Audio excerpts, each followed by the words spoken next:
komunitas Kalimat dan komunitas-komunitas lainnya yang bergabung dalam kesempatan kali ini. Kita akan menikmati bagian-bagian akhir dari Ramadan yang memang sebentar lagi akan meninggalkan kita, dan tentu disertai sepenuh harapan bahwa kita dimampukan, dikuatkan oleh Allah SWT untuk bisa mencapai akhir dari Ramadan nanti, bisa menyempurnakan semua amal kebaikan kita di bulan Ramadan ini, dan Allah menerima semua amal kebaikan kita, amal ibadah kita selama bulan Ramadan ini dengan menjadi kebaikan yang berlipat pahalanya di hadapan Allah SWT. Baik sahabatku sekalian yang dirahmati Allah SWT, tema kita juga luar biasa ya. Kita berusaha untuk menggapai martabat hebat sama dengan Ramadan. Ya, ini bagian yang kita harapkan akan menjadi salah satu nilai di dalam kehidupan kita kelak ketika kita menghadap Allah SWT, menjadi seseorang dengan martabat yang hebat yang kita bisa menghadap Allah dengan kondisi yang sebaik-baiknya. Nah, Bapak Ibu sekalian yang dirahmati Allah SWT, martabat hebat itu adalah apabila kita hidup dengan penuh berkah. Tidak ada martabat yang hebat, tidak ada satu martabat yang ada dalam diri seseorang kalau kehidupannya tidak berkah. Sebagaimana kita tahu, para ulama mengatakan bahwa kata berkah itu memiliki tetapnya atau bertambah atau berkembangnya sesuatu. Nah, secara lebih spesifik, Imam Nawawi menyatakan kebaikan yang banyak itulah berkah. Kebaikan yang banyak dan abadi itu berkah. Imam Al-Ghazali menyatakan berkah adalah ziyadatul khair, bertambahnya kebaikan. Ibnu Qayyim memahami keberkahan itu adalah langgeng dan berlipat-lipatnya kebaikan. Jadi, kalau kita lihat secara umum para ulama memahami bahwa berkah itu adalah tuzidukum fito'ah, sesuatu yang menambah ketaatanmu pada Allah SWT. Ramadan ini kita mendapatkan pembiasaan selama 30 hari untuk saat ini ya. Kalau Ramadan itu sebulan itu kalau dalam tradisi Hijriah bisa 29 dan bisa 30, dan tidak ada Ramadan 28, tidak ada Ramadan 31 juga tidak ada. Ramadan itu adanya hanya 29 atau 30. Kalau di zaman Nabi SAW, beliau lebih banyak menjumpai Ramadan dalam 29 hari. Nah, sahabat sekalian, selama Ramadan ini kita dibiasakan ada habit yang kita lakukan setiap hari selama sebulan itu. Dan menurut teori pembentukan habit itu sebetulnya sudah memadai. Karena kalau teori lama itu menyatakan 21 hari pembentukan habit itu ya. Kalau teori baru cenderung ada range yang panjang ringnya itu ya, antara 15 hari sampai 260 hari. Jadi ada habit tertentu yang bisa dibentuk dalam waktu 15 hari saja, dan ada habit tertentu yang lainnya yang lebih rumit yang dibentuknya itu sampai dengan 260-an hari itu. Nah, jadi kalau kita ambil 30 hari selama Ramadan itu sebetulnya sudah menjadi habit yang memadai untuk kita lakukan. Apapun habit itu yang ingin kita langgengkan ya dalam kehidupan kita nanti. Nah, maka ketika kita mampu mengoptimalkan Ramadan itu ya, kita bisa menambah ketaatan. Lewat Ramadan ini bertambah ketaatan kita. Ini adalah Ramadan yang berkah dalam kehidupan kita. Ramadan yang memberikan bertambahnya ketaatan kepada Allah SWT. Ini Ramadan yang berkah pada kita, sebagaimana memang Ramadan itu sendiri adalah bulan yang penuh berkah. Sebagaimana Nabi SAW menyatakan, Qad ja'akum Ramadan syahrun mubarak. Nabi SAW memberikan nama Ramadan itu, julukan bagi Ramadan itu syahrun mubarak, bulan yang penuh dengan keberkahan. Makanya para ulama, misalnya Ibnu Rajab Al-Hambali menyatakan bagaimana tidak gembira kalau para sahabat waktu itu disampaikan oleh Nabi SAW, Qad ja'akum Ramadan, syahrun mubarak, telah datang kepada kalian bulan Ramadan, bulan yang penuh berkah. Lalu kata Ibnu Rajab Al-Hambali, gimana coba enggak gembira? Seorang mukmin diberi kabar gembira dengan terbukanya pintu-pintu surga, tertutupnya pintu-pintu neraka. Bagaimana mungkin seorang yang berakal tidak bergembira jika diberi kabar tentang sebuah waktu yang di dalamnya para setan dibelenggu? Dari sisi manakah ada suatu waktu menyamai waktu ini, Ramadan? Kata beliau.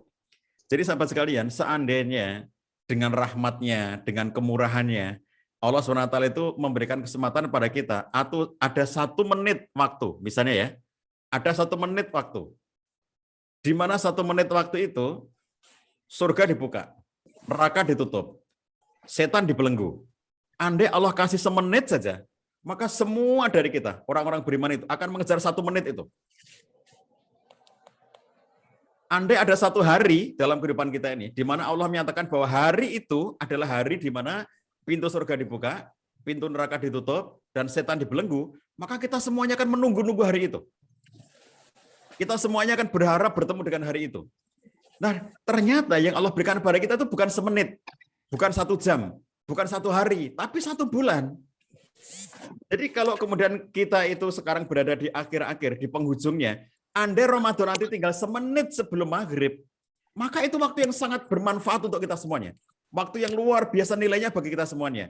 Jadi di akhir Ramadan ini justru karena kita mau ditinggal, maka kemudian kita semakin melakukan banyak kebaikan supaya yang tersisa dari waktu-waktu ini itu bisa kita optimalkan untuk mendapatkan keberkahan dari adanya bulan mulia ini. Kata Ibnu Rajab Al-Hambali, sebagian ulama salaf mengatakan dulu mereka itu berdoa kepada Allah selama 6 bulan agar mereka dipertemukan lagi dengan Ramadan. Lalu mereka juga berdoa selama 6 bulan agar Allah menerima amal-amal soleh di Ramadan yang telah mereka lakukan. Jadi kalau 6 bulan, doa ya Allah mudah-mudahan ketemu dengan Ramadan yang akan datang. Ini doa yang menjadi tradisi salafun soleh ya, sahabat sekalian. Ya Allah mudah-mudahan kita ketemu Ramadan tahun yang akan datang. Itu doanya orang-orang soleh zaman dulu. Jadi kita bisa meniru mereka, minta kepada Allah agar Ramadan tahun depan itu kita masih diberi hidup dan kita bisa menikmati Ramadan itu. Dan setelah tiba Ramadan, waktu yang ditunggu-tunggu itu tiba, maka doanya menjadi mudah-mudahan semua amal ibadah Ramadan itu diterima oleh Allah SWT. 6 bulan dia berdoa, mereka berdoa supaya ibadah Ramadan itu diterima oleh Allah SWT. Sebab kalau ibadah Ramadan kita diterima oleh Allah SWT, Masya Allah gitu ya, luar biasa. Kalau ibadah Ramadan kita diterima. Kenapa? Karena man shoma ramadhana imanan wa ihtisaban ghufira lahu ma taqaddama min dzambi. Kan luar biasa. Kalau saum kita diterima. Man qoma ramadhana imanan wa ihtisaban ghufira lahu ma taqaddama min dzambi. Kalau tarawih kita diterima, itu luar biasa. Kalau Ramadan kita amalnya diterima oleh Subhanahu wa taala, ghufira lahu ma taqaddama min dzambi. Maka mereka bersungguh-sungguh ya. Nah, itulah kalau kehidupan kita penuh berkah, sahabat sekalian ya, itu segala sesuatu itu akan bisa menjadi penuh dengan kebaikan. Jadi hidup yang berkah itu artinya hidup yang penuh dengan ketaatan. Kalau kita punya kendaraan ya, motor, mobil, kalau mobil kita berkah, maka mobil ini menambah ketaatan kita kepada Allah. Kalau kita teman-teman ada yang beli motor baru, kalau motor itu berkah, dengan motor baru itu yang Anda miliki, itu menambah ketaatan Anda pada Allah SWT. Kalau Anda punya handphone baru, entah baru atau lama, tapi Anda punya handphone, maka handphone ini dikatakan berkah apabila andai kamu nggak punya handphone, maka ketaatanmu nggak sebanyak itu. Tapi gara-gara kamu punya handphone, maka ketaatanmu bertambah. Jadi handphone ini menambah ketaatanmu pada Allah, maka ini handphone yang berkah. Kalau kita punya fasilitas dalam kehidupan, lalu dengan fasilitas yang kita miliki itu menambah ketaatan kita pada Allah, maka itu fasilitas yang berkah. Kalau Anda punya rumah, lalu dengan Anda punya rumah itu menambah banyaknya taat kita pada Allah, itu adalah rumah yang berkah, dan begitu seterusnya. Anda punya istri, dan setelah Anda punya istri itu, maka ketaatan Anda pada Allah makin bertambah, itu istri yang berkah. Anda punya suami, semenjak Anda punya suami dia itu, ketaatan Anda pada Allah semakin bertambah, itu suami yang berkah. Dan begitu seterusnya. Anda punya uang, dengan uang yang Anda miliki itu ternyata ketaatan Anda kepada Allah semakin banyak, maka itu uang yang berkah. Nah, sesuatu menjadi tidak berkah apabila sebaliknya, bahwa ternyata semenjak punya mobil itu hidupnya semakin jauh dari Allah. Misalnya ya, naudzubillah, maka itu berarti menjadi tidak berkah mobilnya. Gelar juga begitu. Kalau seseorang mencapai derajat gelar doktor ya, Pak Ketua kita nih, Pak Adi Zainuddin, doktor beliau. Kalau dengan beliau menjadi doktor, lalu kemudian setelah jadi doktor itu ketaatannya lebih bertambah dibanding dengan sebelumnya, itu adalah gelar yang berkah gitu ya, dan begitu seterusnya. Nah, sahabat sekalian, itulah akan menjadi martabat yang hebat dalam diri kita apabila melalui Ramadan ini akan bisa memberikan keberkahan dalam kehidupan kita. Kemudian yang kedua, martabat hebat itu apabila kita itu bisa mencapai kebahagiaan yang tertinggi. Ramadan itu memberikan pada kita satu kebahagiaan spiritual ya. Jadi Bapak Ibu coba bayangkan misalnya peristiwa sederhana itu gini. Peristiwa sederhana misalnya buka puasa ya. Buka puasa itu karena kita rutin melakukannya tiap hari, maka seakan-akan itu ya peristiwa biasa gitu ya. Padahal dia bukan peristiwa yang biasa. Buka itu apa sih? Coba teman-teman sekalian, buka. Iftar itu apa? Iftar itu. Iftar itu semula kita nggak boleh, lalu menjadi boleh. Iya nggak? Semula nggak boleh makan, lalu boleh makan. Semula nggak boleh minum, lalu boleh minum. Semula yang hal-hal tertentu membatalkan puasa. Setelah buka, nggak lagi jadi batal puasanya. Boleh dilakukan gitu. Jadi iftar itu artinya adalah semula nggak boleh, lalu menjadi boleh. Semula yang tidak boleh itu hal-hal yang menyenangkan. Siang hari ngelihat makanan-makanan yang banyak, kita pengennya makan. Ngelihat es buah yang luar biasa. Kalau pagi-pagi subuh kita ditawari gambar es buah di medsos ya nggak pengen ya teman-teman. Tapi kalau siang hari nanti begitu habis sholat duhur gitu ya, teman-teman pada posting-posting ngeledek-ngeledek itu ya di grup-grup WhatsApp itu dipostingin gambar es teh, dipostingin gambar es buah gitu kan, ngiler kan kita. Nah kita pengen tapi nggak boleh dan kita taat pada Allah Subhanahu Wa Taala. Coba tadi kita bangun malam untuk makan sahur, untuk sahur. Sebetulnya kita nggak pengen, tapi kita melakukannya. Kenapa? Karena disuruh dan bahkan dihormati oleh Allah Subhanahu Wa Taala. Innallaha wa malaikatahu yusholluna 'alal musahharin. Sesungguhnya Allah dan para malaikat bersolawat kepada orang-orang yang makan sahur. Coba kita bangun untuk sahur itu disolawatin. Kadang-kadang kita menganggap, makan sahur itu ya biasa aja lah. Karena kenapa? Karena sudah rutin kita lakukan setiap Ramadan. Buka ya biasa aja lah. Karena apa? Karena sudah rutin kita lakukan pada bulan Ramadan. Padahal kalau kita perhatikan, kita disuruh bangun di waktu yang nggak enak bangun, itu sahur. Kita disuruh makan di waktu yang nggak enak makan, tapi kita makan karena di dalam sahur Nabi SAW menyatakan pada kita, memerintahkan pada kita tasaharu fa inna fis sahuri barokah. Makan sahurlah kamu karena dalam sahur itu ada berkah. Jadi kita meraih keberkahan melalui makan sahur. Jadi teman-teman sekalian kalau ada di antara kita ya anak-anaknya yang masih kecil itu suka sulit ya dibangunin lalu dia mengatakan aku nggak sahur nggak apa-apa kok, aku kuat untuk berpuasa. Ini sahur ini bukan soal kuat apa nggak kuat puasa. Nabi tidak mengatakan sahurlah kamu supaya kuat puasa, tapi Nabi mengatakan sahurlah kamu supaya apa? Supaya kamu mendapatkan berkah. Fa inna fis sahuri barokah. Dalam sahur itu ada berkah. Jadi kita sahur itu bukan soal kuat apa nggak kuat puasa. Ada orang mengatakan malas aku sahur karena nggak enak makan. Emang nggak enak makan. Kita disuruh makan di waktu yang kita nggak enak makan dan kita dilarang makan di waktu yang kita enak makan. Itulah ketaatan pada Allah Subhanahu Wa Taala. Lalu ada iftar. Apa itu iftar? Kita dibolehkan setelah semula dilarang. Itu gambaran apa sih? Dibolehkan setelah dilarang. Itu gambaran apa? Gambaran surga. Iya nggak? Dulu kita nggak boleh ini, nggak boleh itu selama hidup di dunia. Begitu nanti kita sampai di surga, nggak ada yang nggak boleh. Semua di surga itu boleh. Nggak ada lagi larangan di surga. Larangan itu adanya di dunia. Jadi kayak kita makan berbuka puasa itu ya teman-teman sekalian. Itu kayak kamu rasain itu kecil banget, nggak bisa dibandingin dengan surga. Tapi kira-kira filosofinya adalah bahwa kamu kemarin selama siang ini ya kamu telah dilarang ini, telah dilarang itu gitu. Dan kemudian sekarang kamu semuanya dibolehkan. Kelak ketika kita semuanya di surga, mudah-mudahan kita semuanya reuni di surga semuanya ya. Lalu kemudian ketika kita di surga itu, kira-kira kondisinya begini, kelak kalian semuanya nih, dulu ketika hidup di dunia yang cuma sebentar itu, hidup kalian di dunia itu nggak boleh ini, nggak boleh ini, nggak boleh ini, nggak boleh. Sekarang boleh, gitu kan di surga itu iftar, berbuka. Makanya perayaan Idul Fitri. Fitri itu iftar, bukan fitrah ya.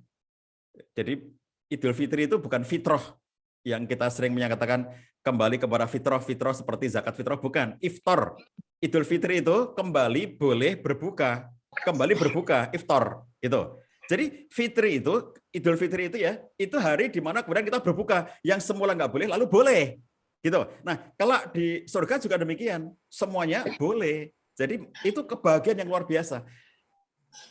Jadi kalau kita bahagia pada saat berbuka itu ya, bukan semata-mata karena menikmati es teh, bukan semata-mata karena menikmati es cendol. Bukan karena itu, tetapi karena kita membayangkan, Masya Allah, ini hidup di dunia ini, cuma disuruh bertahan sebentar sehari, nggak makan, nggak minum, dan seterusnya yang dilarang itu.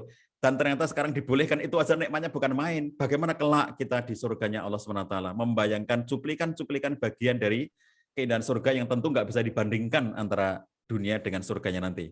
Nah, Allah SWT telah menyatakan orang-orang beriman itu. Kenapa dalam semua kondisi itu orang beriman bisa berbahagia? Karena Allah sudah menentukan cara orang beriman itu sampai dengan apa kamu bahagia itu Allah sudah tunjukkan pada kita. Qul bi fadlillahi wa bi rahmatihi fa bidzalika falyafrahu huwa khairun mimma yajmaun.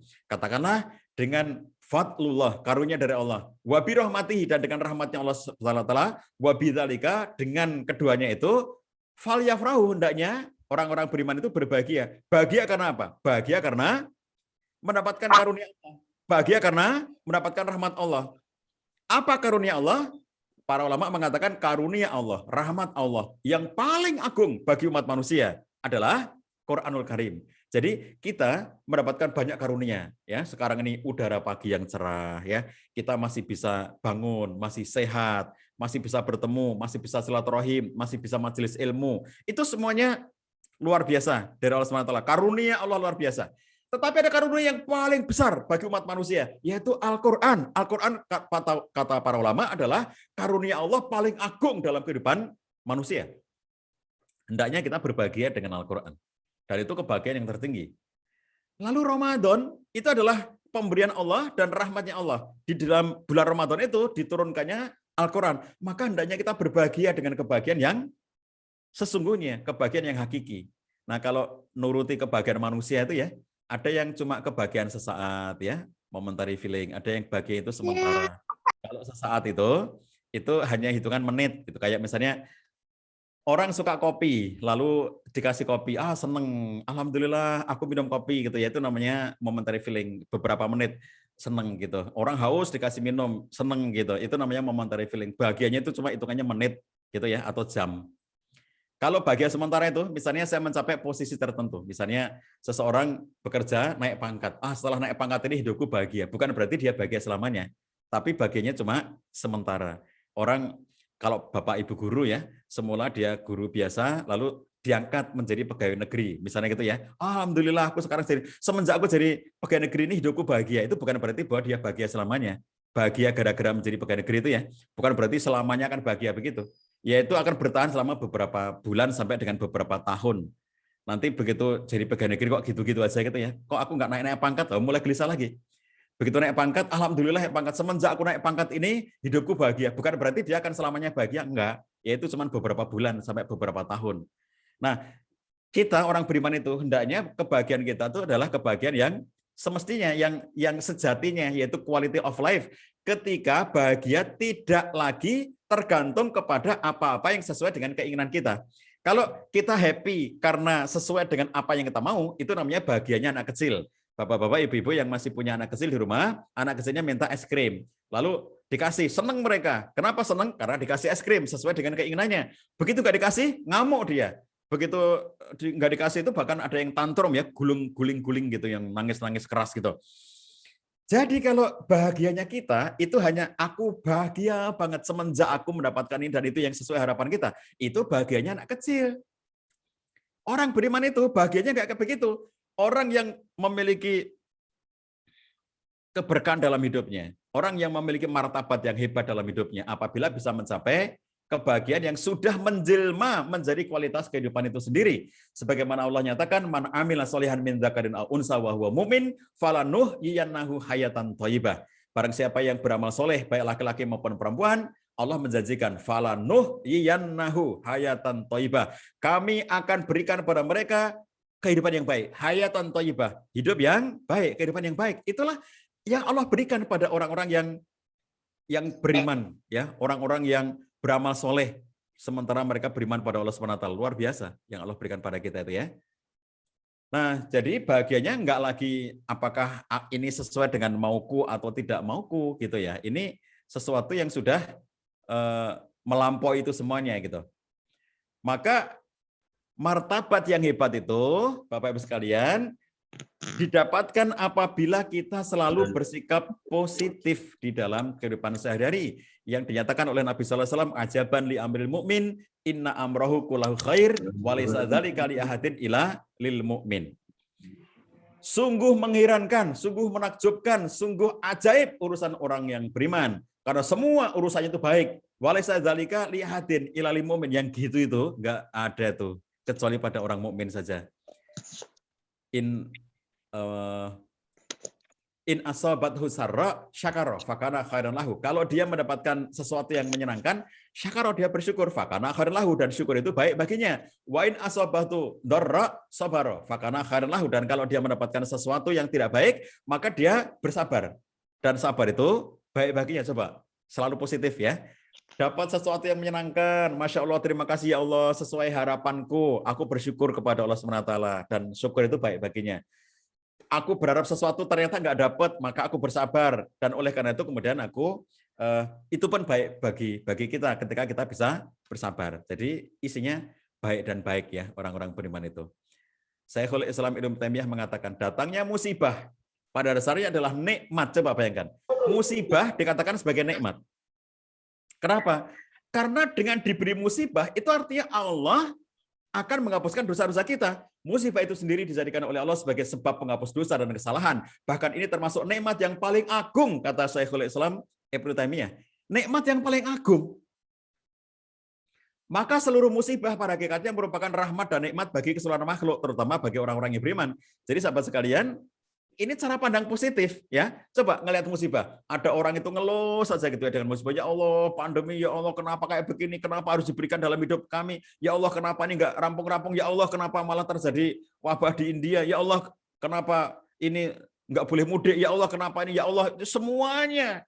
Kalau kita berpikiran negatif tentang segala sesuatu, gimana coba kita bisa happy dalam kehidupan kita? Gimana bisa punya martabat yang hebat kalau pikiran kita tidak pernah positif, sikap kita nggak pernah positif, semuanya kita sikapi dengan keluhan-keluhan. Maka ketika ditanyakan kepada Nabi sallallahu alaihi wasallam, ayunas asyaddu balaan, siapakah manusia yang paling besar balaknya, cobaannya? Maka Nabi sallallahu alaihi wasallam dalam satu hadis beliau mengatakan al-anbiya sumal amsal fal amsal. Nabi-nabi, kemudian setelah itu dan setelah itu. Tapi dalam hadis ini Nabi mengatakan al-anbiya was-solihun, dua kelompok. Al-anbiya, para nabi, was-solihun, dan orang-orang soleh. Nabi SAW mengatakan, sungguh ada di antara mereka, nabi dan orang soleh itu, yang diuji dengan kemiskinan, sehingga harta yang mereka miliki itu tinggal baju yang dipakai. Ada yang diuji dengan kutu badan dan rambut, sampai kutu itu membunuhnya. Dan beliau mengatakan, wala ahaduhum kana asyadu farohan bil bala minkum bil ato. Sungguh para nabi dan orang-orang soleh itu lebih gembira dengan bala, dengan ujian yang dideritanya, dibandingkan dengan kalian bergembira karena mendapatkan rezeki dari Allah SWT. Sore-sore hari saya di rumah, datang tetangga, ketuk pintu, dok, dok, dok, dok, Pak Cah, ikan segar. Agus Putut ya tetangganya, kayaknya orangnya nggak datang. Jadi ngerti-ngerti bawa ke rumah itu ikan segar itu. Seneng kan? Kenapa? Karena saya dapat rezeki. Nggak minta, nggak apa ya, kita di rumah aja nunggu-nunggu buka, kira-kira buka kita nanti sahurnya apa? Ada yang nganterin ikan gitu ya. Ikan seringnya bukan main kita. Masya Allah dapat ikan seger gitu. Kita nanti bisa untuk buka gitu kan. Para nabi, orang-orang soleh itu lebih gembira ketika mereka mendapatkan bala dibandingkan dengan kita-kita ini mendapatkan rezekinya Allah SWT. Sudah nggak mikir-mikir dulu dapat proyek, belum dibayar, ternyata ada masalah, akhirnya kita sudah nggak usah dipikirin, uang proyek belum turun. Sekian tahun kemudian, ada kita dipanggil dan mendapatkan uang proyek yang ternyata nilainya puluhan juta itu. Senangnya bukan main, alhamdulillah dapat rezeki di saat yang tepat, ternyata Allah hanya menunda saja. Allah nggak kasih pada waktu itu, Allah kasih sekarang. Senangnya bukan main. Ternyata para nabi dan orang soleh itu lebih gembira mereka ketika menerima bala dibandingkan dengan kita ketika kita mendapatkan rezeki seperti itu. Masya Allah, itu namanya al-istimta bil bala. Ini luar biasa. Kalau orang-orang umum ya, kita umumnya itu kalau menerima bala, menerima musibah, ujian, maka kita orang-orang itu ngeluh saja gitu ya. Orang-orang itu ngeluh saja gitu. Maka kita datangi mereka yang mengeluh itu. Ini Kita tenangkan mereka dan kita katakan, sabarlah kalian. Bersabarlah kalian. Itu kelompok pertama orang ketika menerima musibah. Ngeluh, ya Allah, berat banget ya Allah, kayak begini, gimana sih kok ngeluh terus ya. Kita datangin dia, sabar, karena inilah ujian ya. Namanya hidup ya, mesti banyak ujian. Kalau banyak ujian namanya laundry gitu ya. Kita katakan pada mereka itu bersabarlah gitu. Lalu kemudian ada kelompok orang kedua ketika menerima musibah itu, sikap mereka ya hidup itu ya kayak begini. Kalau enggak begini ya namanya bukan hidup, ya udah kita jalanilah. Sudahlah, jangan mengeluh, kita jalani kehidupan ini karena ini bagian dari sejarah hidup kita yang memang harus ditempa seperti ini. Kita jalani saja. Nah, orang seperti ini ya, orang yang bersikap normatif, memahami sebuah ujian itu dengan sikap normatif, ini oke lah kita terima gitu. Sesuatu yang harus kita terima dalam kehidupan kita, suka nggak suka kita terima. Orang bersikap normatif seperti ini, kita katakan pada mereka, istiqomahlah kalian atas sikap yang baik itu. Tapi ada kelompok yang lebih lagi dari itu.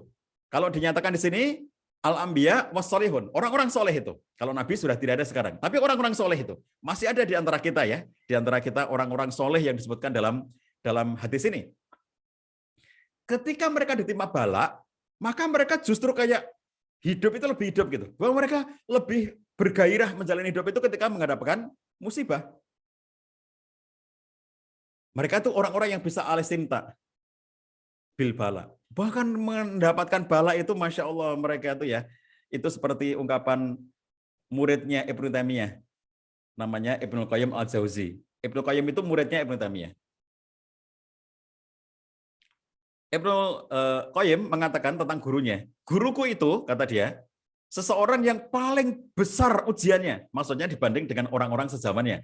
Guruku itu orang yang paling besar ujiannya. Paling banyak fitnahnya. Paling banyak ujian-ujian yang mendera dirinya. Tetapi dia juga adalah orang yang paling bahagia hidupnya. Masya Allah, gimana itu bayangkannya gitu ya.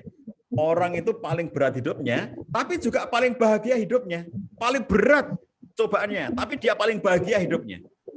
Itulah orang yang bisa bersikap positif di dalam kehidupannya. Nah, ini ada ungkapan Surah Al-Qadhi rahimahullah. Ini la asaba bil musibah fahmatullah alaiha arba'a marrat. Ketika aku ditimpa dengan satu musibah, maka aku memuji Allah aku memuji Allah itu 4 kali. Jadi kira-kira gini, ketika aku dapat musibah, syukurku lipat 4. Nah, kira-kira begitu ya, gampangnya gitu. Setelah aku dapat musibah, syukurku berlipat 4 kali. Dia mengatakan, Ahmadu itlam yakun a'dham minha. Aku memuji kepada Allah bahwa aku dapat ujian itu nggak lebih gede dari yang aku rasain sekarang ini. Jadi aku bersyukur pada Allah, aku memuji kepada Allah karena aku nggak dapat musibah yang lebih berat. Musibahku gini aja, nggak lebih gede dari ini gitu. Alhamdulillah ya Allah, Engkau berikan musibah padaku, tapi aku mampu nggak lebih berat daripada ini, gitu ya. Jadi dalam pandangannya Surah Al-Qadhi, apapun musibah yang menimpa dirinya, selalu ada orang-orang lain yang lebih berat daripada dirinya. Coba, kalau di antara kita itu ada yang merasa menderita, maka Anda akan bisa melihat bahwa ada orang lain yang jauh lebih menderita daripada Anda. Selalu begitu. Kalau kita merasa susah, mesti ada orang lain yang lebih susah daripada kita. Kalau kita merasa bahwa masalah kita besar, ada orang lain yang lebih besar masalahnya daripada kita. Kemudian yang kedua, kata surah, aku memuji kepada Allah SWT bahwa aku diberikan kesabaran untuk mampu menghadapi ujian ini. Dan kenapa kalau diberi ujian itu dia memuji Allah, karena dengan ujian aku bisa bersabar. Kalau sabar kenapa? Kalau bersabar, innama yuwaffas sabiruna ajrahum bighairi hisab. Sesungguhnya Allah memberikan pahala bagi orang-orang yang sabar itu dengan pahala yang bighairi hisab. Jadi kata surah Al-Qadhi, aku memuji kepada Allah bahwa lantaran Allah berikan padaku musibah, maka aku bisa mendapatkan kesabaran yang dengan sabar ini Allah memberikan padaku pahala yang tidak ada hitungannya. Nah, jadi ada amal ya yang kalau kita lakukan itu pahalanya berlipat 10. Ada amal yang kalau kita lakukan berlipat 100. Ada amal yang kalau kita lakukan berlipat 700. Dan ini ada amal yang kalau dilakukan balasannya itu nggak hitungan lagi. Sudah nggak ada hitungannya. Saking nggak bisa dihitung, saking banyaknya. Apa contohnya? Sabar. Innama yuwaffas sabiruna ajrahum bighairi hisab. Sesungguhnya Allah memberikan balasan pada orang-orang yang sabar itu pahala yang tidak ada hitungannya, saking banyaknya. Lalu berikutnya yang ketiga, dia mengatakan, aku memuji kepada Allah bahwa lantaran musibah ini maka aku bisa melakukan istirja. Apa itu istirja? Istirja adalah kalimat inna lillahi wa inna ilaihi rajiun. Bahwa karena aku dapat musibah ini, maka aku dapat bisa melakukan istirja. Lalu apa istimewanya istirja? Kenapa dia mengatakan aku memuji kepada Allah bahwa gara-gara musibah ini maka aku bisa istirja? Karena istirja, kata para ulama, itu adalah kalimat keutamaan yang diberikan hanya kepada Nabi Muhammad dan umatnya Nabi Muhammad saja. Kalimat inna lillahi wa inna ilaihi rajiun itu belum diberikan oleh Allah SWT kepada nabi-nabi sebelumnya. Sehingga umat-umat Nabi sebelumnya itu beliau nggak ngerti kalimat ini. Umatnya Nabi Muhammad yang mengerti kalimat ini. Seorang ulama mengatakan, andai saja kalimat istirja ini sudah diberikan kepada nabi-nabi terdahulu, tentu ayahnya Yusuf, dia akan mengatakan inna lillahi wa inna ilaihi rajiun. Dan ternyata ayahnya Nabi Yusuf mengatakan apa? Ya asafa ala Yusuf, bukan inna lillahi wa inna ilaihi rajiun. Jadi nabi terdahulu belum ngerti kalimat ini dan ini diberikan pada umatnya Nabi Muhammad SAW. Maka kalau kemudian kita ditimpa musibah lalu kita bisa mengatakan inna lillahi wa inna ilaihi rajiun, maka itu kemuliaan yang luar biasa. Alladzina idza asabatu musibah qalu inna lillahi wa inna ilaihi rajiun ulaika alaihim sholawatu mir rabbihim wa rahmah wa ulaika humul muhtadun. Siapakah orang-orang yang seperti apakah kondisinya orang-orang yang bisa istirja? Orang-orang yang bisa istirja itu adalah orang-orang yang nantinya ulaika alaihim sholawatu mir rabbihim wa rahmah. Kepada mereka itu Allah memberikan apa? Sholawatu mir rabbihim. Kalau selama ini kita memahami sholawat itu untuk Nabi sallallahu alaihi wasallam. Sholawat atas Nabi, shollu ala Nabi gitu ya. Allahumma sholli ala sayyidina Muhammad wa ala ali sayyidina Muhammad. Tapi bagaimana ketika sholawat diberikan kepada orang-orang ya? Kalau kita dapat musibah, alladzina idza asabatu musibah, lalu dia mengatakan istirja, inna lillahi wa inna ilaihi rajiun. Yang terjadi apa? Ulaika alaihim sholawatu mir rabbihim wa rahmah. Kepada mereka itu Allah berikan sholawatu mir rabbihim, sholawat dari Tuhannya. Menurut para ulama, apabila kata sholawat disematkan kepada manusia yang bukan nabi, maka itu artinya adalah keberkahan yang sempurna. Maka surah Al-Qadim mengatakan, aku memuji kepada Allah karena dapat musibah ini aku bisa istirja. Kalau enggak dapat musibah, tidak istirja. Tapi begitu dapat musibah, bisa istirja. Innalillahi wa inna ilaihi rajiun. Orang yang seperti ini, Allah memberikan sholawatu mir rabbihim wa rahmah. Lalu yang keempat, aku memuji kepada Allah karena Allah tidak menjadikan musibah ini terjadi pada agamaku. Musibah ini cuma musibah dunia. Musibah pandemi COVID ya ekonomiku terdampak, aku nggak bisa jalan-jalan kemana-mana, nggak bisa mudik, nggak bisa kuliner, ya hanya segitu-gitu aja gitu ya. Nggak sampai musibah menimpa agamaku, maka aku memuji pada Allah 4 kali setiap kali mendapatkan musibah. Ini contoh bersikap positif terhadap musibah. Ya, oke Bapak Ibu sekalian yang dirahmati Allah Subhanahu wa taala, hendaknya kita selalu bersikap positif ya. Jangan merintih kepada manusia, merintihlah hanya kepada Allah.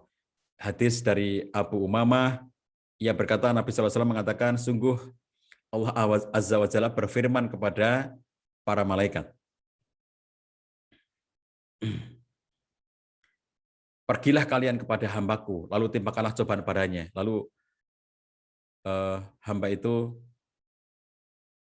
para malaikat kembali kepada Allah dan berkata, wahai Tuhan kami telah menimpakan cobaan sebagaimana Engkau perintahkan kepada kami. Maka Allah berfirman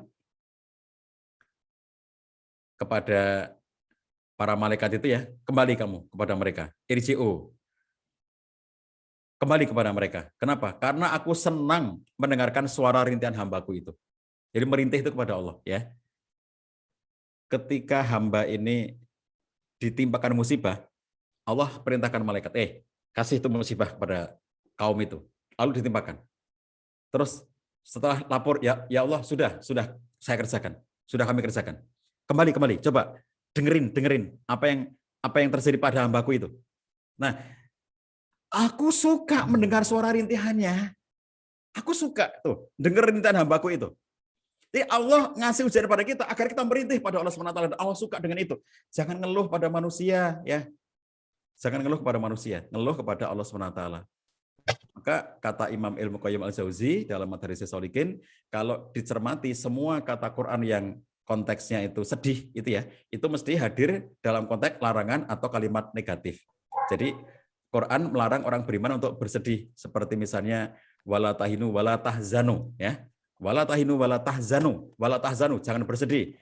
Kemudian wala tahzan alaihim, jangan kamu berduka cita, jangan bersedih terhadap mereka.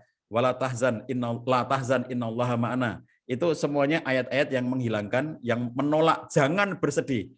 Lalu kita lihat ya, kalau ini bukan orang Muslim, seorang yang bukan Muslim, saya ingin menunjukkan.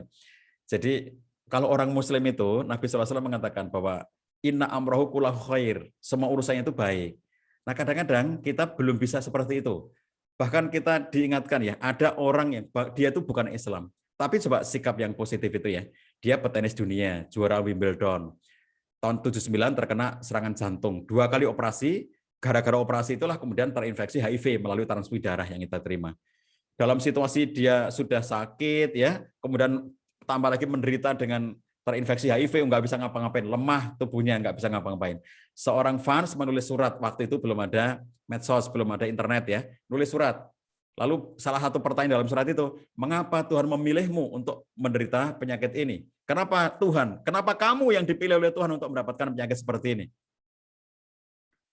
Salah satu jawabannya Arthur S, dia bilang begini, dulu ketika saya mengangkat trofi Wimbledon itu, waktu dapat kejuaraan itu ya, aku jadi juara, lalu aku angkat trofi Wimbledon, juara dunia itu, aku nggak pernah bertanya kepada Tuhan, mengapa aku yang harus mengangkat ini? Dulu ketika aku jadi juara, aku angkat aja, dan aku bangga. Aku nggak pernah tanya pada Tuhan, kenapa aku yang harus mengangkat ini? Maka kalau sekarang aku sakit, dikasih sakit oleh Tuhan, aku nggak perlu bertanya, kenapa aku yang harus mendapatkan sakit ini? Itu kan sikap positif ya, yang mestinya lebih layak kalau bagi kita orang-orang Muslim itu untuk memiliki sikap yang seperti ini.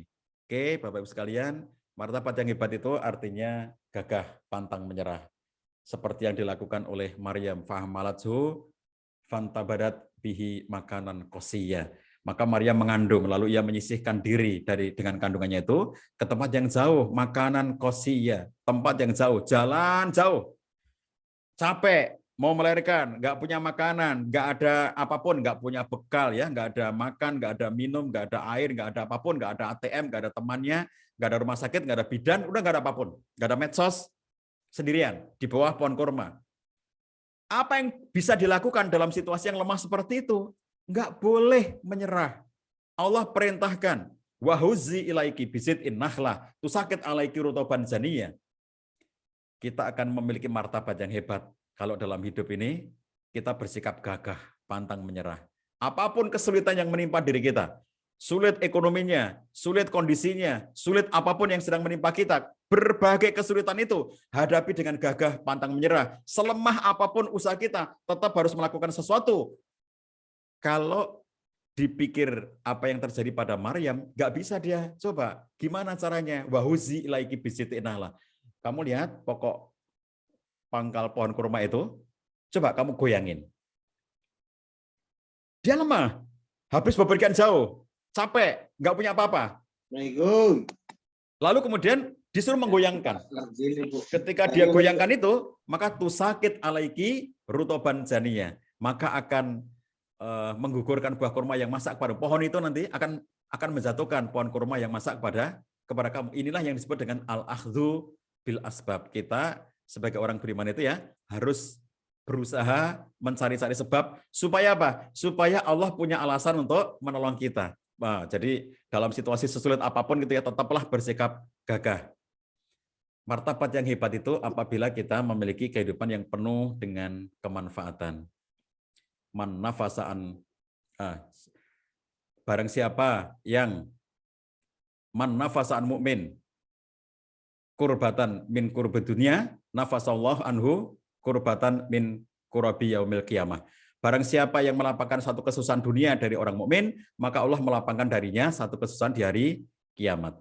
Dan barang siapa yang memudahkan urusan orang kesulitan dalam masalah hutang misalnya, maka Allah mudahkan baginya dari kesulitan di dunia dan akhirat. Barang siapa yang menutupi aib orang muslim, maka Allah akan menutup aibnya di dunia dan di akhirat. Allah senantiasa menolong seorang hamba selama hamba tersebut mau menolong saudaranya. Wallahu fi aunil abdi, makanal abdu fi auni akhihi.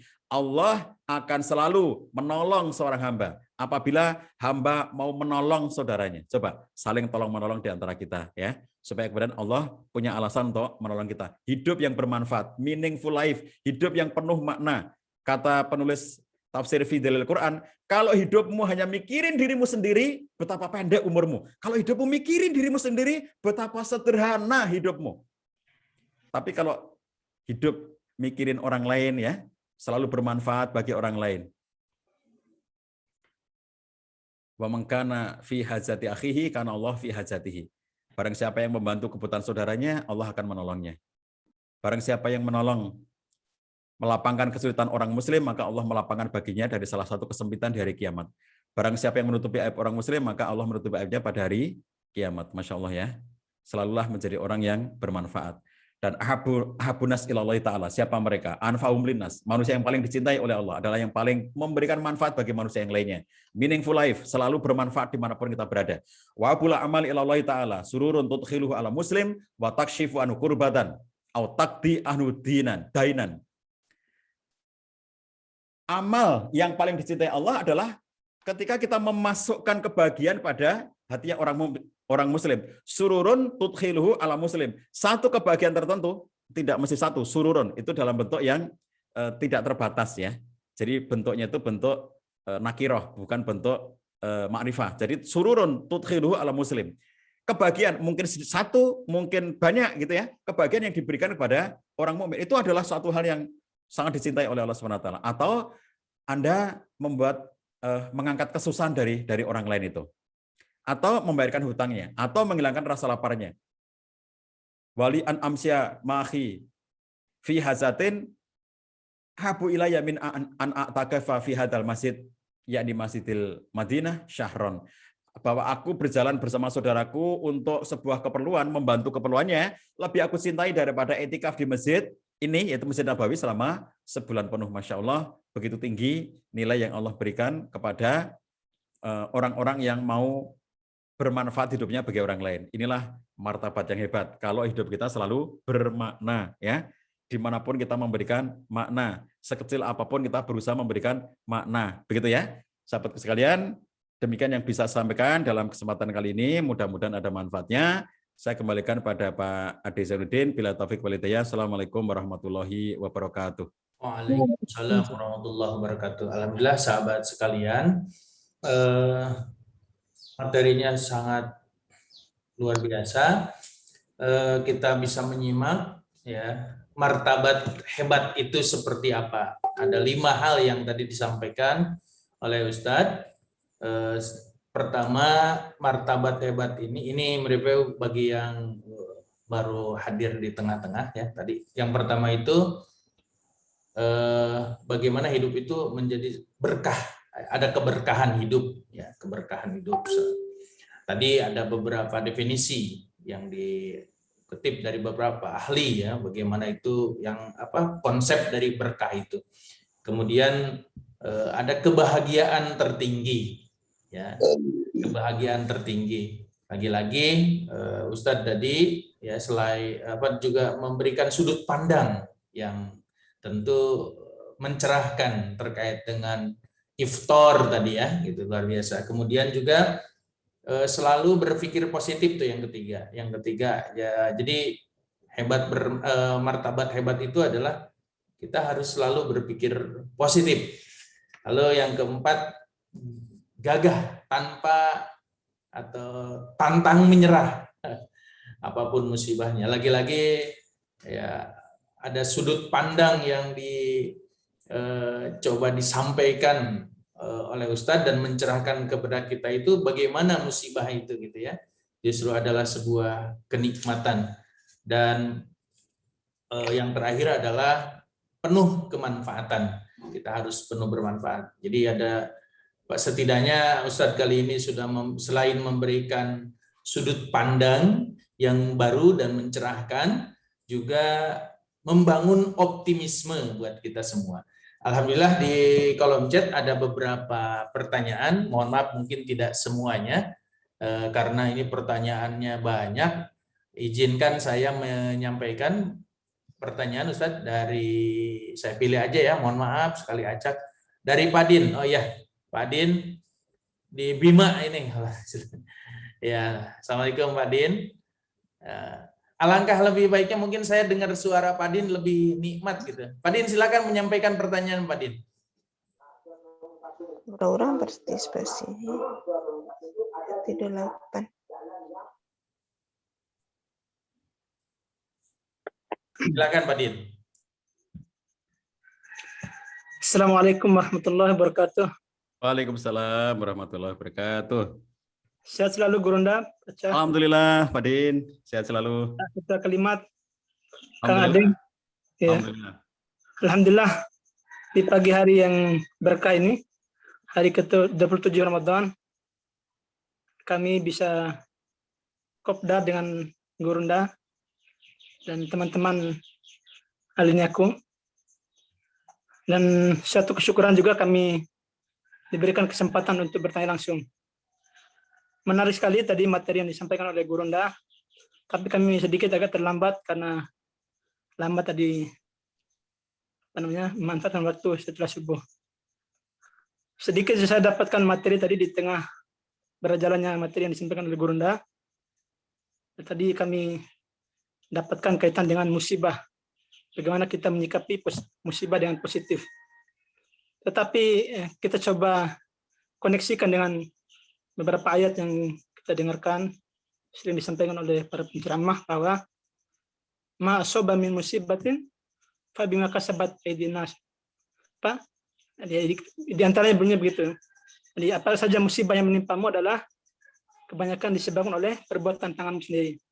Dan bagaimanakah cara kita menyikapi positif manakala ada orang yang mengatakan bahwa musibah yang kamu dapatkan itu adalah karena dosa atau kemaksiatan yang kamu lakukan. Sementara di sisi lain kita dituntut untuk bersikap positif bahwa musibah yang kita dapatkan atau yang kita peroleh itu adalah sebagai bentuk keberkahan atau bahkan rezeki yang besar sebenarnya disampaikan oleh Gurunda tadi. Bagaimana kita menepis anggapan negatif bahkan sebenarnya disebutkan oleh ayat itu sendiri disebabkan oleh dosa dan maksiat. Sementara di sisi lain kita harus mengatakan itu adalah keberkahan atau kebaikan yang kita peroleh. Demikian Gurunda. Assalamualaikum warahmatullahi wabarakatuh. Oke, assalamualaikum. Ustaz silakan langsung ya. Ya, ya. Terima kasih Pak Din, Masya Allah ya, jauh-jauh dari NTB ya, luar biasa. Buka puasanya dengan pelecing kangkung ya Pak Din, sama ayam taliwang. Wow, keren. Pertemuan kalimat di NTB ini Pak Ade, lain waktu ya. Siap. Masya Allah. Baik, jadi musibah itu tentu ada banyak jenisnya ya, sahabat sekalian. Ada musibah-musibah tertentu yang memang itu kelakuannya manusia, tentu saja begitu ya. Tapi ada jenis musibah yang itu memang Allah yang mengendakinya, seperti dalam hadis tadi itu. Artinya kalau kita lihat dari berbagai keterangan akan tampak kepada kita bahwa ada bagian-bagian dari musibah itu yang itu merupakan balasan yang Allah berikan pada manusia. Kayak orang ditimpa sakit karena memang dia itu pola hidupnya jelek ya. Orang yang mengkonsumsi hal-hal yang diharamkan, orang-orang yang kalau naik kendaraan, contohnya nih, orang naik kendaraan lalu dia tidak mentaati aturan-aturan ya, sampai jatuh kecelakaan gara-gara nerjang lampu lalu lintas yang begitu-begitu kan kita pahami itu bima kasabat aydin nas. Tapi ada musibah tertentu yang Allah kirimkan untuk kita tanpa kita tahu sebabnya apa, gitu. Kita nggak ngerti ya. Jadi yang seperti dalam hadis tadi itu ya Allah kirim aja. Seperti Allah SWT Nabi SAW menyatakan, Inna a'domul jaza ma'a idhamil bala wa innallaha idza ahabba qauman ibtalahum. Sesungguhnya besarnya pahala itu sebanding dengan besarnya ujian. Dan sesungguhnya Allah apabila sudah mencintai hamba, Allah mengujinya. Ya Allah yang ngasih ujian itu. Allah ngasih ujian. Coba kalau ini tanda cinta dari Allah SWT gitu ya. Makanya musibah yang sama maknanya berbeda bagi semua orang. Ada satu musibah yang itu maknanya adalah azab bagi seseorang atau sekelompok orang. Ada musibah yang maknanya adalah peringatan bagi kelompok yang lainnya. ada musibah yang mananya adalah nikmat dan rahmat bagi orang-orang lainnya. Musibah yang sama itu bisa berbeda-beda nilainya pada setiap orang itu. Jadi nggak berlaku secara sama, tergantung dari kondisi orang itu. Kalau wabah taun, ya dalam kitabnya Ibnu Hajar Al-Asqalani, beliau mengatakan begini, kalau wabah taun seperti yang terjadi pada umat-umat terdahulu itu adalah rahmat bagi orang yang beriman dan azab bagi orang kafir. Jadi kalau Ibnu Hajar Al-Asqalani cenderung khusus untuk yang namanya taun, ya wabah taun yang kalau para ulama mengatakan sekarang yang kita hadapi itu taun meskipun dalam bentuk yang tidak sedahsyat zaman dulu, itu bahkan ulama mengatakan dahsyat zaman dulu dibandingkan dengan zaman sekarang, kata mereka ya. Nah ini sudah mirip, sudah mendekati atau sudah dianggap bisa memenuhi kriteria untuk dikatakan sebagai wabah taun itu. Itu rahmat bagi orang yang beriman, karena kita nggak minta Allah yang ngasih gitu ya. Nah itu contoh seperti itu. Maka dalam konteks seperti ini, sikap positif kita bahwa sepanjang kita itu hidup dalam ketaatan pada Allah SWT, maka ketika apapun ujian yang menimpa kita, itu adalah bagian yang Allah berikan ujiannya untuk meningkatkan kebaikan diri kita. Ahsiban nasu ayutsraku ayaqulu amanna wa hum la yuftanun. Enak aja kamu itu ngomong kami beriman, emang kamu enggak diuji lagi? Gitu kan? Walaqad fatanna alladziina min qablikum. Sungguh telah diuji orang-orang sebelum kalian. Ya, semua masih akan diuji. Enak aja kamu mengatakan kami beriman. Emang kamu enggak bakal diuji? Mesti diuji gitu ya. Jadi yang kalau sikap yang mungkin bagi kita moderat gitu ya, itu yang sering kita dengar kisahnya Sultan Kolawun itu ya, yang saya kira kita semuanya sering membaca, sering bahkan menyampaikan di pengajian-pengajian, sikap yang selalu positif terhadap segala sesuatu ya, yang dia hidup dengan anak laki-lakinya ya, kisah terkenal itu. Dulunya dia budak kan, terus dia bekerja keras karena setiap hari Jumat itu libur kan. Kalau libur dia kerja keras, nyari duit untuk apa? Untuk nebus dirinya. Setelah duitnya terkumpul banyak, dia datang kepada majikannya. Tuan, dulu kamu beli aku berapa? Sekian. Andai aku punya uang sebanyak itu, bisakah aku menebus diriku sendiri dengan uangku? Oh, tentu boleh. Dia keluarkan uangnya. Aku sudah punya duitnya. Aku kerja tiap Jumat karena kamu liburkan itu. Terima kasih telah meliburkan aku sehingga aku bisa kerja dan menabung, ini duitnya. Kaget tuannya itu. Oh, luar biasa. Kalau begitu aku akan membebaskan kamu. Lalu dia ambil separuhnya, tuan itu, dan separuhnya diberikan kepada orang itu lagi, ini separuh untuk kehidupan kamu. Pulanglah kamu. Akhirnya dia menjadi orang bebas ya, dan dengan uang yang tersisa itu dia beli kuda, dia dengan anaknya, kita siapkan diri untuk yang terbaik di jalan Allah, beli kuda yang terbaik. Sampai di rumahnya orang-orang memuji, wah Masya Allah, kamu punya kuda yang paling bagus gitu ya di kampung ini. Tapi apa yang mereka katakan, kami tidak tahu apakah kami punya kuda yang bagus itu musibah atau rahmat. Tapi kami berhusnudzon pada Allah. Kata-kata ini loh ya, kami tidak tahu apakah ini musibah atau ini rahmat. Ini yang moderat. Kami nggak tahu. Jadi kami nggak tahu nih. Ini musibah atau rahmat. Kami nggak tahu. Tapi kami berhusnudzon pada Allah, gitu kan? Lagi dipuji-puji begitu ditanya, berapa harganya? Ya harganya sekian. Dan itu semua tabungan kami habis untuk membeli itu. Kalian itu dungu amat gitu. Mengapa uang sebanyak itu? Padahal hidup kalian cuma kayak begini. Kenapa kamu habiskan untuk membeli kayak begini gitu? Itu kalian bodoh amat sehingga kamu nanti nggak punya duit apapun dalam kehidupan berikutnya nanti. Kami nggak tahu kalau nggak punya duit itu musibah atau rahmat. Tapi kami berhusnudzon pada Allah. Suatu ketika kudanya itu hilang gitu ya. Pagi-pagi dia ngeliat kandang kosong. Nggak ada kudanya. Orang-orang datang, kami ikut bersedih, berduka cita. Kuda kalian yang paling bagus, yang kalian beli dengan semua harta kalian itu hilang. Kata mereka, kami nggak tahu kalau kuda hilang itu musibah atau rahmat. Tapi kami berhusnudzon pada Allah SWT. Enak ya orang berhidup seperti ini ya, Masya Allah itu. Mengalir hidupnya itu enak banget kalau kayak begitu ya. Terus pagi-pagi suatu ketika setelah sekian hari gitu, mereka kaget dengan ringkikan kuda yang sangat banyak. Ternyata kuda yang tadi hilang itu datang dengan membawa belasan kuda yang lainnya. Jadi kuda-kuda itu banyak dan memenuhi kandangnya. Kaget mereka tuh, lah kok kudanya pulang dan bawa teman-temannya gitu ya. Ini kalau di NTB, Bang Den ini ngerti ada susu kuda liar gitu ya. Itu susah nyarinya, udahnya lari-lari kemana-mana terus dikejar-kejar terus diambil susunya, itu susah kan?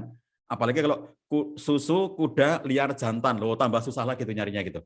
Nah, jadi kalau kemudian ini bisa kembali dengan banyak kuda-kuda yang lainnya, orang-orang datang, wah selamat ya kalian ini dapat kuda yang banyak, kalian jadi orang paling kaya sekarang di kampung ini, kuda kalian sekarang banyak. Lagi-lagi, kami tidak tahu kalau punya banyak kuda ini musibah atau rahmat. Tapi kami husnudzon pada Allah. Suatu ketika anaknya bermain-main kuda itu menungganginya karena berlatih ya, bukan bermain-main, berlatih dengan kuda itu jatuh, kakinya patah. Orang-orang datang lagi, kami ikut berduka cita atas musibah yang menimpa anakmu kakinya patah, makanya lain kali kalau punya anak diatur, jangan main kuda sembarangan kayak gitu. Kami nggak tahu kalau kakinya anakku patah itu musibah atau rahmat, tapi kami berhusnudzon pada Allah. Beberapa hari kakinya itu masih patah, sakit ya. Pengawal-pengawal kerajaan datang, keliling-keliling semua kampung. Anak muda yang sehat, semuanya wajib perang. Dan perangnya itu bukan perang melawan musuh, tapi perang saudara, sesama muslim. Satu kerajaan dengan kerajaan yang lainnya, saling berperang. Jadi itu kalaupun mati, bukan mati syahid, karena perang sesama muslim. Wajib perang, karena ada permusuhan dengan tetangga gitu ya. Nah, anak-anak kampung itu yang sehat-sehat diambil semuanya. Begitu sampai di rumah orang itu, kenapa dia berbaring? Kemarin dia jatuh dari kuda, kakinya patah itu masih bengkak. Aduh, sayang sekali. Padahal tubuhnya hebat. Andai saja kakinya nggak patah, kami akan ambil dia gitu. Jadi pada hari itu orang-orang kampung nangis semuanya. Anak kita semuanya pergi berperang yang tidak jelas perangnya. Bersyukurlah anak kami itu kemarin jatuh dan kakinya patah sehingga tidak ikut berperang. Kami nggak tahu kalau anakku nggak berangkat ini musibah atau rahmat. Tapi kami husnudzon pada Allah. Dan suatu ketika panggilan jihad beneran datang melawan pasukan Mongol ya. Yang itu yang kemudian perang beneran yang melawan pasukan Mongol itu. Lalu akhirnya kemudian dia berangkat dengan ayahnya dan syahid, si ayah ini syahid ya. Sesuai harapannya, cita-citanya tertinggi adalah syahid di jalan Allah dan dia sudah dapat cita-citanya si ayah ini.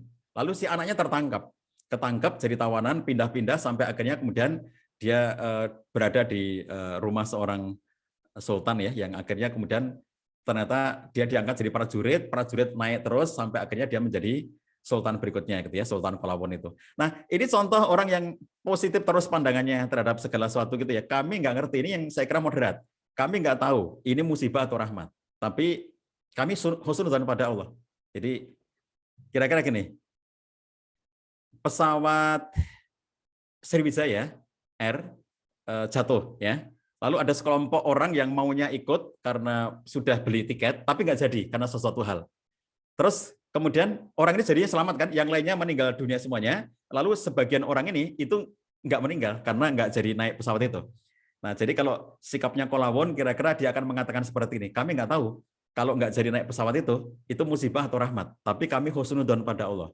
Sebab sebagian orang mengatakan, wah untung dia tuh nggak naik. Coba kalau naik dia sudah mati. Loh, tapi sebagian ulama mengatakan kalau orang yang di dalam pesawat tadi itu matinya dalam kondisi dia itu nggak syirik pada Allah SWT, mereka itu malah mati syahid, malah surga mereka itu. Sementara kalau yang masih hidup belum tentu ya, yang masih hidup ini malah belum tentu. Jadi kadang-kadang kita mikir, beruntung orang yang tidak, beruntung loh orang yang tidak naik pesawat tadi, jadinya nggak mati. Loh, padahal belum tentu loh kita mengatakan beruntung itu. Ya, bisa jadi yang beruntung itu yang mati tadi karena syahid, malah cetro surgane gitu ya. Jelas surganya itu. Kalau yang belum mati ini nggak cetro, nggak jelas ini ya. Nah, jadi kalau kita lihat kan cara pandang positif itu ya penting dalam segala sesuatu. Ini yang menjadi ciri hidupnya orang beriman. Begitu Pak Ketua, Pak Ade, Mangga. Alhamdulillah. Ini Ustadz semakin hari saya semakin siang semakin cerah dan semakin mencerahkan. Masih banyak pertanyaan, tapi saya juga harus konfirmasi dulu ke Ustadz tentunya. Karena di agenda sebetulnya juga sampai jam 6, tapi ini udah saking semangatnya Ustadz ini nggak ngelihat jam kayaknya, insya Allah. Ini ada beberapa pertanyaan lagi atau cukup saja, Ustadz? Mohon maaf. Satu lagi aja. Baik, saya persilakan sahabat dari Riau ya, Ustazah Magnolia, Hajah Magnolia ada muncul? Wow. Hajah Magnolia, bisa muncul suaranya? Ada Pak Ade. Silakan, langsung ya. Depan jembatan itu Mbak Magno. Itu apa latar suami saya nggak tahu gimana ngubahnya. Mangga. Ya terima kasih banyak kesempatannya Pak Ustadz, Pak Ade. Ini mau Cepat aja Ustadz, karena nanti terganggu waktunya. Izin bertanya mengenai ketinggian martabat tadi itu kan berkenaan dengan kemampuan menerima segala sesuatu ya, baik yang kita rasa suka atau tidak suka. Termasuk itu bala tadi kata Pak Ustadz. Ini Ya. berarti kita harus memahami takdir ya. Sebab banyak orang kadang-kadang kan yang buruk aja itu dia bilangnya takdir, sedangkan yang baik kadang-kadang dia lupa itu takdir apa enggak. Kemudian yang kedua itu Ustaz, penerimaan rasa tidak suka atau suka itu bukan hanya terhadap diri kita juga ya, tapi apa yang dialami oleh anak istri suami kita di dalam rumah atau di lingkungan keluarga besar, apa itu juga termasuk gitu Pak Ustadz? Jadi kemampuan menerima suka atau tidak suka itu termasuk dari ujian dari keluarga kita itu, gitu ya maksudnya Pak Ustadz? Demikian Pak Ustadz.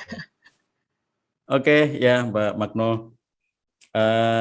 Yang kedua dulu tadi ya, jadi kalau kita itu menerima satu ujian, kalau tadi kaitannya dengan takdir, kita baru ngerti sesuatu itu takdir kita kalau sesuatu sudah kejadian. Oke, kalau belum kejadian jangan pernah dikatakan sebagai takdir. Mohon maaf nih di luar sana ya, di luar sana ini karena saya hari-hari sebagai konselor keluarga dari tahun 2000 sampai sekarang ya, jadi hampir 21 tahun saya di ruang konseling itu. Di luar sana itu kan ada tuh orang-orang yang hidupnya nggak bener gitu ya, berselingkuh misalnya gitu. Lalu orang yang berselingkuh itu bilang begini, ya ini sudah takdir. Loh, itu kan enak banget ngomong selingkuh takdir gitu. Kan dia itu pilihan sebetulnya kan, dia bisa memilih gitu. Bahwa ketika seseorang itu belum kejadian, itu tentu dia harus memilih yang benar gitu ya. Nah, begitu kemudian dia melakukan keburukan itu, nah dia juga harus bisa menutup keburukan itu dengan kebaikan. Innal hasanat yudhibna sayyi'ah. Maka dia bertobat pada Allah SWT. Oke, dia bertobat pada Allah SWT.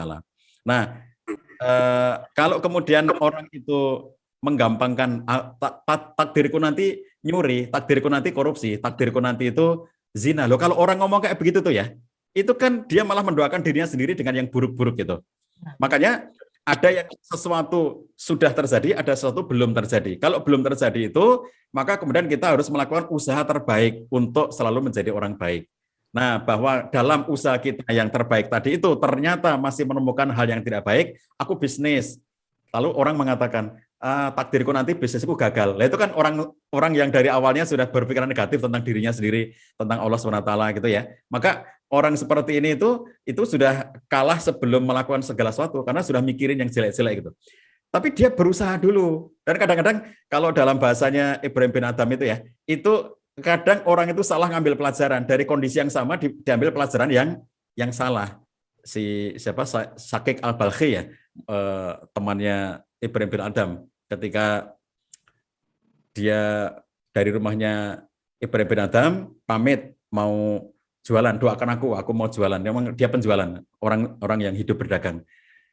Belum lama pergi, yang biasanya kalau sudah sebulan, 2 bulan baru kembali lagi ke rumah Ibrahim bin Adham, ini baru berapa hari sudah kembali lagi.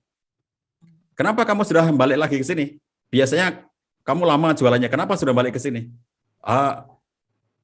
Daganganmu sudah habis. Enggak, bukan begitu. Kemarin waktu berangkat, aku berteduh di sebuah reruntuhan bangunan yang sudah runtuh. Aku berteduh di situ. Aku ngelihat ada seekor burung yang buta matanya dan sakit kakinya. Kakinya sakit, sayapnya patah, kemudian matanya buta. Aku perhatiin dia. Sembari aku merhatikan, ngerti-ngerti ada burung lain yang datang ke situ dan ngasih makan. Jadi ada burung datang ngasih makan sama dia. Aku semakin penasaran dengan itu. Maka aku perlama tinggalku di reruntuhan itu. Ternyata besoknya ada lagi yang datang. Ada lagi datang dan kemudian ngasih makanan kepada burung itu. Aku tunggu lagi dan ternyata besoknya ada yang datang lagi ngasih makanan kepada burung yang buta dan sayap patah itu. Maka akhirnya aku berpikir, ngapain kalau begitu aku harus bekerja? Ada burung yang patah sayapnya, buta matanya, itu aja dapat makanan. Allah ngasih rezeki itu, semua hambanya dikasih. Hatta burung yang nggak bisa terbang, burung yang buta matanya, burung yang patah sayapnya, nggak bisa terbang, ada burung lainnya yang ngasih. Kalau begitu ngapain aku harus berusaha begini? Pulang dia, nggak jadi jualan. Pulang dia. Dia mampir sebelum pulang ke rumahnya Ibrahim bin Adham. Dia ceritakan itu. Masya Allah, kata Ibrahim bin Adham. Kenapa kamu meletakkan dirimu pada posisi burung yang buta matanya dan sayapnya patah? Kenapa kamu tidak meletakkan dirimu pada burung yang memberi makan tiap hari itu? Kenapa kamu pilih yang buta? Kenapa kamu pilih yang sayapnya patah itu? Bukankah kamu bisa memilih burung yang datang dan memberi makan itu? Kadang orang ngelihat ya kejadian dan dia ngambil sisi yang salah. Seakan-akan aku dapat wangsit, wangsit. Aku dapat hikmah dari burung yang ternyata makhluk Allah itu ya Masya Allah itu ngasih rezeki pada kita itu ya kapanpun lah rezeki ini gitu ya. Dan ternyata cara ngambilnya kenapa kamu letakkan diri kamu di situ gitu ya. Nah jadi kita berpikiran positif itu kayak begitu itu. Termasuk ketika kita dengan keluarga kita, ya kita didik keluarga kita. Adibuhum wa alimuhum, kata Ali bin Abi Thalib ketika memberikan penjelasan tentang mana ayat ya ayyuhalladzina amanuku anfusakum wa alikum naro. Apa kata Ali? Adibuhum wa alimuhum. Kewajiban kita didik mereka, adabkan mereka dan berikan ilmu kepada mereka, berikan mereka pelajaran. Supaya apa? Supaya selamat dari api neraka. Nah, itu kewajiban kita. Makanya ketika kemudian kita berusaha gitu kan, kalau ternyata sudah berusaha kayak apapun ya kok ternyata masih ada masalah dalam keluarga, disitulah kita berpikir positif itu, karena kita sudah melakukan sangat banyak hal ya, sudah berusaha ini itu segala macam. Ternyata ya namanya hidup ya penuh cobaan tadi ya, kalau penuh cucian namanya laundry. Jadi akhirnya ya kita terimalah apapun yang sedang menghadapi kita itu sebagai sesuatu yang memang bagian dari sejarah kehidupan kita gitu ya. Baik sahabat sekalian, asik banget perbincangan kita, tapi nanti kita sambung dalam Syawalan ya Pak Ketua. Siap. Biar ada suguhannya, kalau sekarang nggak ada suguhannya. Jadi kita Syawalan sambil pakai lontong ya, sambil pakai ketupat gitu, tapi dimakan di rumah masing-masing ya. Baik, mudah-mudahan Allah SWT berikan kekuatan pada kita semuanya untuk menyelesaikan dan menyempurnakan amal ibadah kita sampai akhir Ramadan nanti. Mudah-mudahan Allah berkahi kita semuanya. Mudah-mudahan Allah berikan martabat yang hebat kepada kita semuanya, dunia maupun akhirat. Billahi taufik wal hidayah. Assalamualaikum warahmatullahi wabarakatuh. Waalaikumsalam warahmatullahi wabarakatuh. Alhamdulillah sahabat sekalian, sedikit Pak Acah saya sampaikan terkait sudut pandang tadi. Ini sebetulnya Pak Cah langsung memberikan tauladan kepada kita. Beberapa hari yang lalu saya dapat kabar yang tidak mengenakan, Ustadz Cahyadi kemudian dikabarkan meninggal. Ketika saya langsung karena kaget, panik, kemudian saya WA Ustadz itu bahasanya santai banget jawabannya ya. Itu doa buat saya panjang umur gitu. Nah ini saya kira sudut pandang. Oh gitu, alhamdulillah. Jadi yang tadinya kawan-kawan itu wajar lah emosi gitu ya. Tapi dengan santainya Ustadz menyampaikan itu doa buat saya supaya panjang umur. Alhamdulillah. Nah dan saya setuju dengan Pak Kepsek dari Katingan nih, dari Kalimantan, barusan di chat dia sampaikan katanya Pak Cah ini humornya itu asik banget gitu ya. Iya, sampai menyampaikan barusan kan ya laundry itu kalau banyak cucian. Kalau banyak cucian ya laundry kita. Nah, ini saya kira patut menjadi teladan buat kita, dan mudah-mudahan acara ini menjadi salah satu indikator supaya kita dalam rangka kita menuju hebat bermartabat atau bermartabat hebat, yaitu salah satunya ini di sini alhamdulillah banyak keberkahan ilmu dari Ustadz. Saya dari atas nama teman-teman di Kalimat, alhamdulillah juga di sini ada Bang Zul di Kopi, sahabat Kopi, ini alhamdulillah saya menyapa semuanya. Kemudian ada Bunda Cicik dari membawa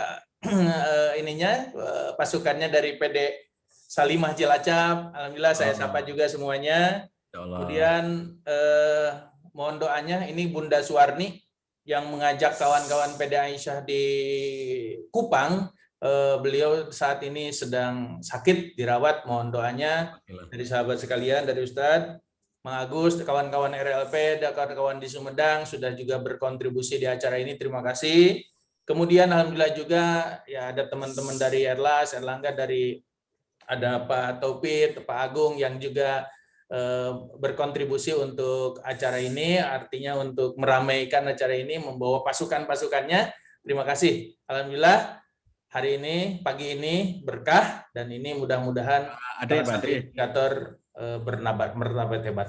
Pak De? Ya, Pak Ustaz. Sedikit ya, saya sampaikan sedikit. Teman-teman sekalian, ini terutama dari saya ngelihat beberapa nama ini ada dari teman-teman kelas menulis ya di beberapa batch itu. saya ingin sedikit mengenalkan, ini ada komunitas Kalimat ini ya, yang diketuai oleh Pak Adi Zainuddin dan teman-teman Kalimat ini. Itu adalah komunitas yang dulunya dari kelas menulis online ya, dari seperti teman-teman yang lainnya yang sekarang sedang belajar menulis ya bersama saya tuh. Jadi satu batch tertentu yang kemudian dengan inisiatif beberapa orang ini, lalu ayo kita terus belajar ya, meskipun sudah rampung kelasnya kita saling belajar, saling menyemangati, akhirnya mereka bikin komunitas namanya Kalimat itu. Nah, komunitas Kalimat ini itu produktif, yang setiap saat bikin buku ya, setiap saat bikin antologi gitu. Jadi ini teman-teman silakan berkreasi ya, ini saya omongin ini teman-teman yang hadir di kelas, yang dari kelas menulis online ya, ini silakan kalau sudah selesai kelasnya jangan rampung ya, tapi silakan membuat komunitas sendiri, membuat kelompok sendiri untuk saling belajar, supaya kemudian lewat kelompok-kelompok seperti itu terus berkarya, terus berkontribusi gitu ya. Terima kasih Pak Adi dan teman-teman Kalimat sudah menginspirasi kita semuanya. Terima kasih Pak Adi. Alhamdulillah, terima kasih. Mari sama-sama kita tutup dengan doa kafaratul majlis.